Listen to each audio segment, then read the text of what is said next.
You're covering everyone tonight. You make more money, Dad announced. As the waiter brought the $1,847 bill for a table of 14, my sister's husband whispered, "Finally, useful for something." I pulled out my card, paid, then stood up. This was lovely. Also, I'm selling the apartment, moving out soon. Their jaws dropped. They'd been living there temporarily for 4 years. My name is Chris. I'm 32, a physical rehabilitation therapist, and according to my family, the one who made it. Oldest child, first to graduate, first to buy an apartment. Also, the one they call when a back hurts, a car breaks down, or a bill's a bit tight this month. In my family, that basically means I'm the walking emergency fund with a face. I work long hours at a rehab center. Post-surgery patients, athletes after ACL tears, grandparents after hip replacements. I spend my days teaching people how to walk again, how to move without pain. I'm good at what I do. I like my patients. I like seeing progress. What I don't like is coming home and realizing I have less respect in my own family than I get from strangers who can't climb stairs. For years ago, I bought a 2-bedroom apartment. It was supposed to be my place, my clean start.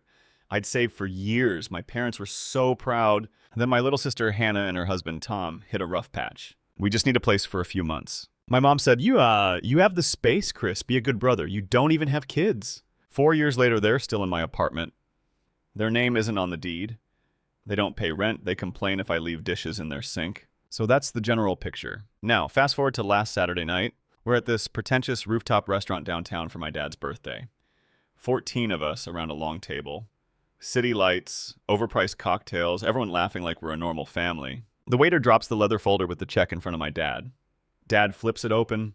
Eyebrows go up for half a second, then he smiles and turns it to me like it's a menu. "You're covering everyone tonight. You make more money," he announces. Tom leans over and mutters under his breath, just loud enough for me to hear.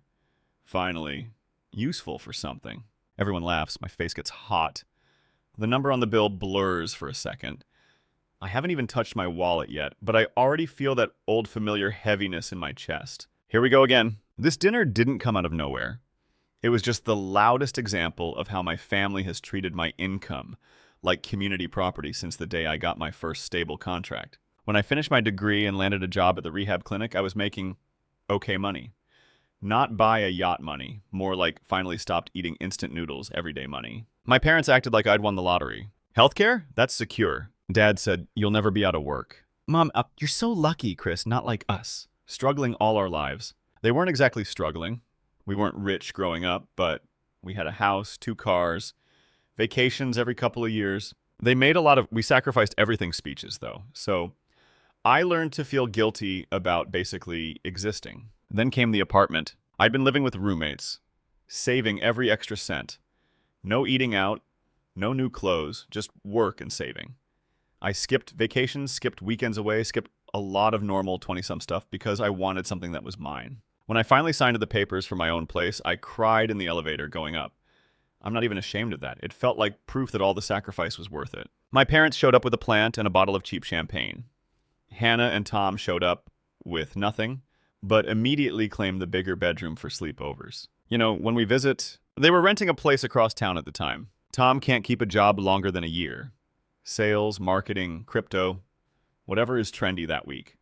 My sister works part-time at a salon. Every time something goes wrong, my parents swoop in to save them. Except now, saving them meant involving me. About 6 months after I moved in, my mom called. "Sweetheart, can we come by tonight? It's important." Important always means expensive in my family. They sat at my kitchen table, very serious. "Hannah and Tom are in a bit of trouble with their landlord," Mom started. "They fell behind, just a little. The landlord is being unreasonable. I later found out a bit behind meant 5 months." Tom shrugged. "It's a rough market." Then Mom hit me with it. "We were thinking maybe they could stay here for a while. Just temporarily. A few months, until they get back on their feet." I stared at them. "All 3 of you? In a 2-bedroom? Mom waved it off. "You're barely here. You work so much and you're single. You don't need all this space. You always say you want to help people. Well, these are your people." That line is her favorite weapon. If I say no, I'm a hypocrite. Bad son, bad brother, the selfish one. Dad added, "We'd help with groceries when we can." That part never really happened. I caved. Of course I did. They moved in for a few months. From the start, the roles were clear. They took the master bedroom. "You don't mind, right?" Hannah asked, already hanging her clothes in the closet. "We have more stuff." I got the smaller room. They brought their dog, who doesn't shed according to them. My dark couch disagrees. Bills quietly shifted. My name is on everything. Utilities, internet, building fees. Hannah would send me maybe $50 every now and then and call it our part. The rest was on me. At first, I told myself it was fine. Family helps family. I still had enough to cover my own expenses, some savings, but it never stopped. Tom lost another job, then another. Every time my phone lit up, "Can you cover rent this month? We're waiting on a check."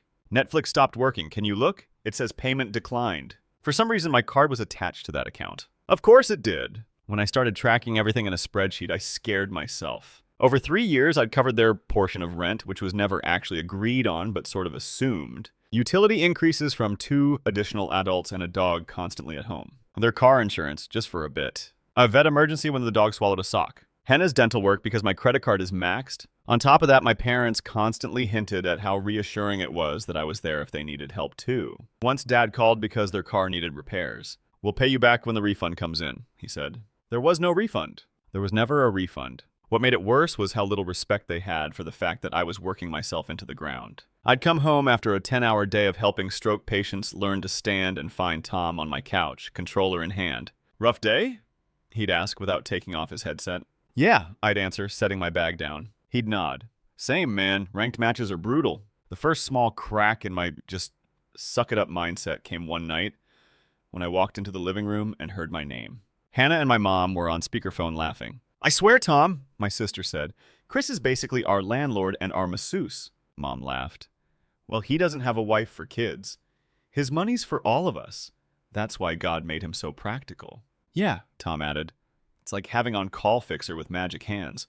They had no idea I was standing in the hallway listening. Something twisted in my chest. I backed into my room, shut the door quietly, and sat on the bed. "They're on Call Fixer? Cool." From then on, I started noticing every comment. "Must be nice," Dad would say every time I mentioned something normal, like buying new shoes. Some of us have real responsibilities. My lack of responsibilities got brought up a lot. Translation, you don't have kids, so you don't get to keep your paycheck. Hannah would sigh dramatically over her iced coffee. "We could save so much if we didn't have to pay for daycare and food and everything.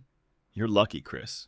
You just have yourself." I was paying for most of the food in that apartment too. But okay, then came the car situation. One day I got a call from the bank about a loan application. "Mr. Carter, we just need to confirm your income and employment for the car loan you applied for." I hadn't applied for anything. Long story short, Tom had accidentally put my email and phone number as the primary contact on his car loan application because your credit is better, man. They'll approve it faster. They almost attached me as a co-signer without me knowing. I lost it that day. And there was a huge fight. But even then, after yelling and tears and my mom's predictable, "We don't fight like this in this family," nothing really changed. They apologized. I cooled down. Life went on exactly the same. So, when Dad suggested this big birthday dinner, I already had a bad feeling. "We want to celebrate properly this year," Mom said. "You know, fancy place, nice photos. Your sister and Tom are strapped right now, but they'll come. It'll be special. Special always means Chris is paying for something." I told myself I'd just cover my share. Maybe Dad's. Be reasonable. Set a small boundary. I underestimated how little they cared about reasonable. Back to the rooftop restaurant. 14 of us at the table. Parents, Hannah and Tom, their 2 kids, an aunt and uncle, a couple cousins. Everyone ordered like the menu didn't have prices. "This steak looks good," Tom said. "Only $80. YOLO, right, Chris?" He grinned at me when he said it. I ordered the cheapest thing that wasn't a side dish because I know what an $80 steak looks like on my budget. We drank wine I didn't choose. They ordered desserts for the whole table without asking. There were shots at one point. A birthday tower that cost more than my weekly groceries.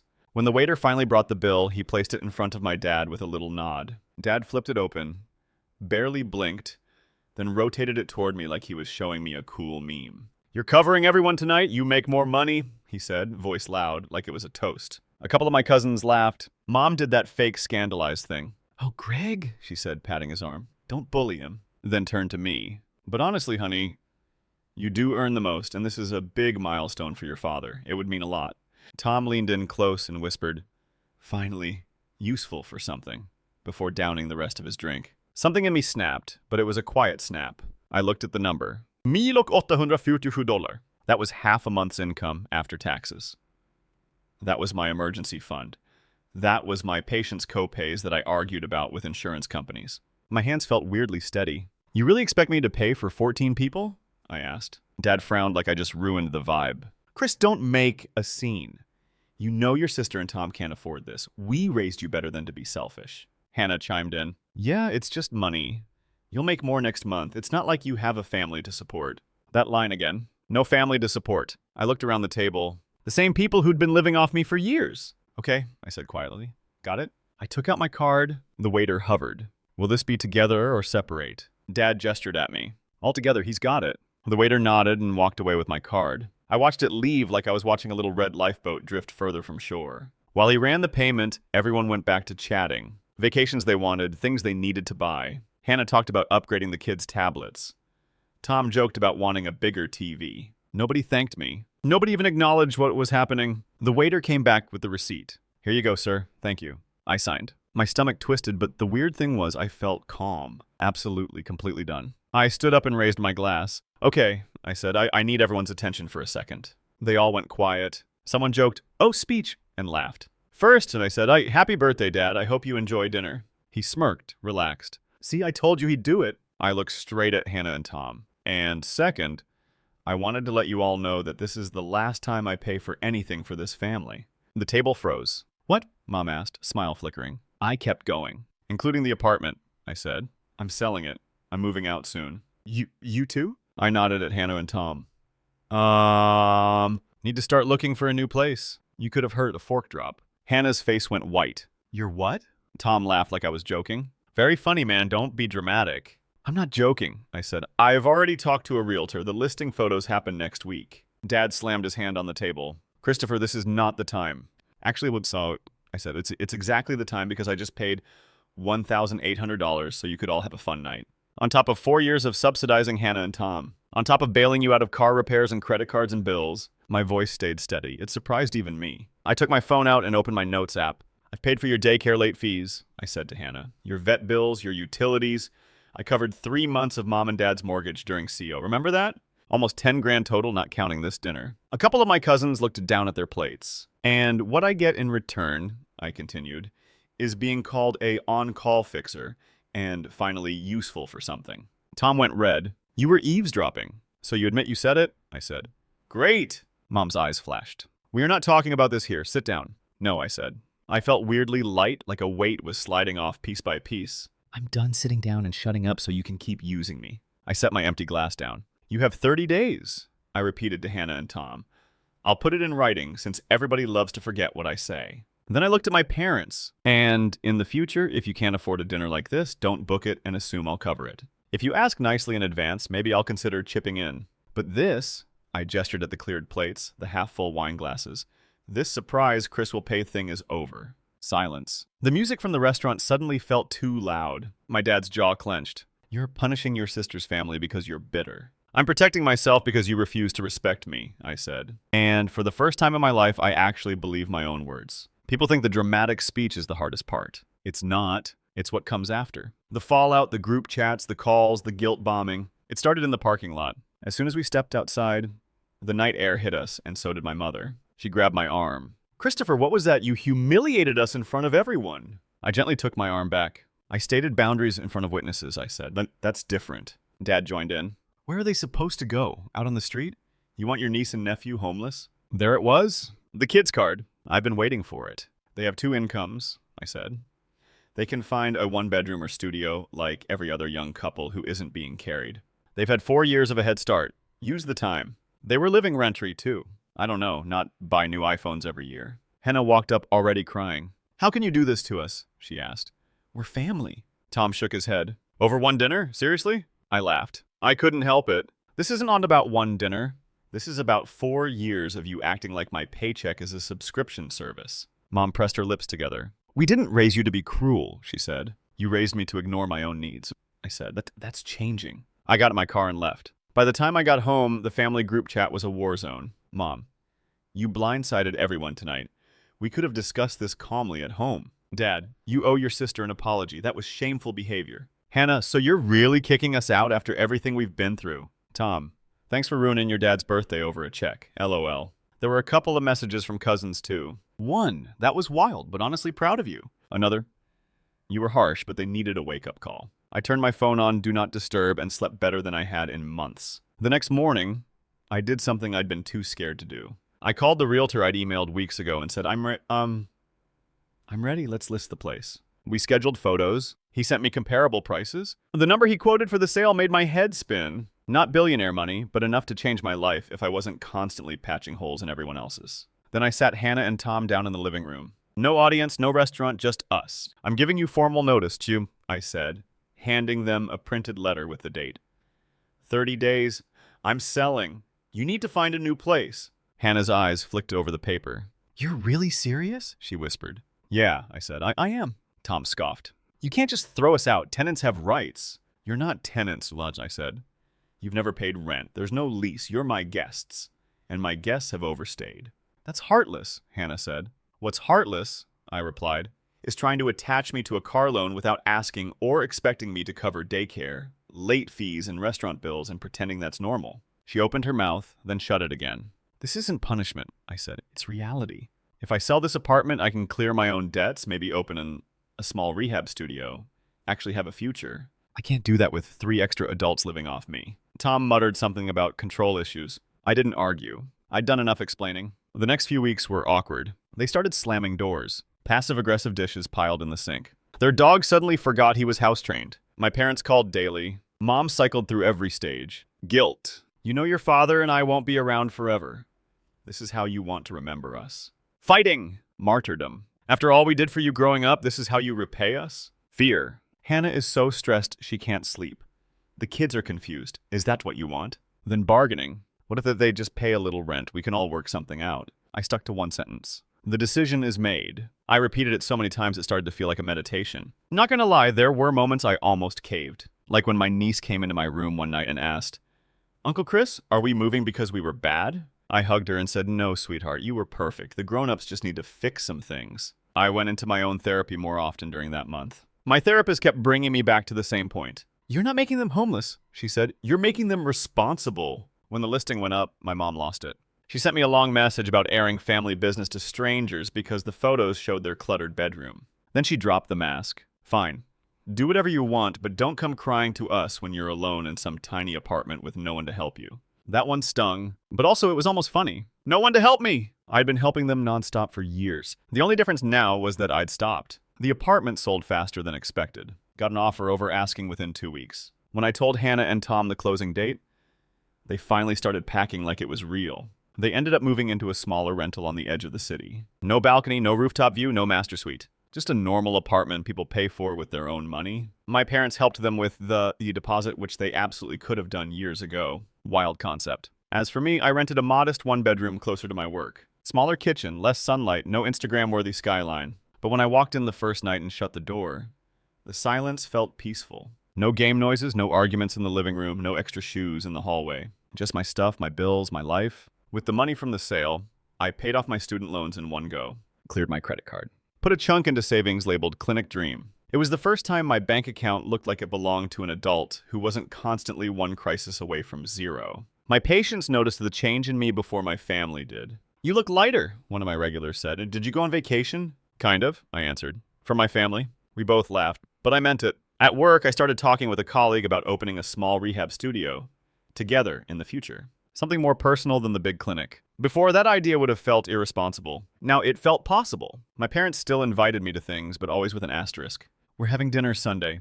Hannah and Tom will be there. We expect you to be civil. I went once. They spent the whole time talking about how rough the move had been. We had to downgrade, Hannah complained. I missed the view. The kids missed the space, Tom added. Our new place doesn't even have a gym in the building. First world problems, right? No one mentioned the part where they now actually pay rent. At the end of the night, when the bill came, it landed in the middle of the table. Everyone looked at it, then at me. I smiled. So separate checks? I asked the waiter. Dad glared. But after an awkward pause, everyone mumbled, yeah, separate is fine. And just like that, the spell broke a little more. It's been 6 months since the rooftop dinner. To my parents, this is when Chris turned cold. In my mom's version, I'm selfish and obsessed with money, meaning I stopped funding everyone's life. In their story, I kicked kids out and chose cash over family. In mine, I finally chose myself. My life is smaller now in a good way. Plain 1-bedroom, basic stuff, quiet nights, but everything in it is mine. I know where my money goes. I open my banking app and don't feel sick. I still help people. That's literally my job. I stay late with nervous patients. Still get videos of them climbing stairs again. That kind of help fills me up. I just don't let my family treat me like an ATM anymore. I see them less and only on my terms. If they invite me out, I ask, how are we handling the bill? If it's vague, I pass. When my dad hinted about taxes, I said, I can't help with money, but I can help you call the bank. He dropped it. My sister and I have a quiet truce. She sends photos of the kids. Sometimes we meet at the park. Once she said, we actually had to make a budget. It sucked, Val, but I get that you were drowning. Not an apology, but close. My mom still throws, I hope you're happy in your little apartment, like an insult. Honestly, I am. Here's the short version. Making more doesn't make you the family bank. Being single doesn't mean your money is extra. Real love includes boundaries. I walked away from being the default payer. And for the first time, I'm actually standing on my own feet. I'm on Chris's side here because his dad announced he'd cover a $1,847 bill for a table of 14. Tom muttered, finally useful. And Hannah and Tom had lived in Chris's apartment rent-tray for 4 years while even trying to slip his contact details into a car loan. What this story teaches us is that when money expectations stay vague, people treat your income like a shared resource until you put structure around it. First, document the pattern and communicate one clear boundary in writing with dates and specifics, like Chris handing over a formal 30-day notice tied to the sale. Second, secure your finances, remove safeguards, turn on bank alerts, and never allow anyone to use your credit or applications for convenience.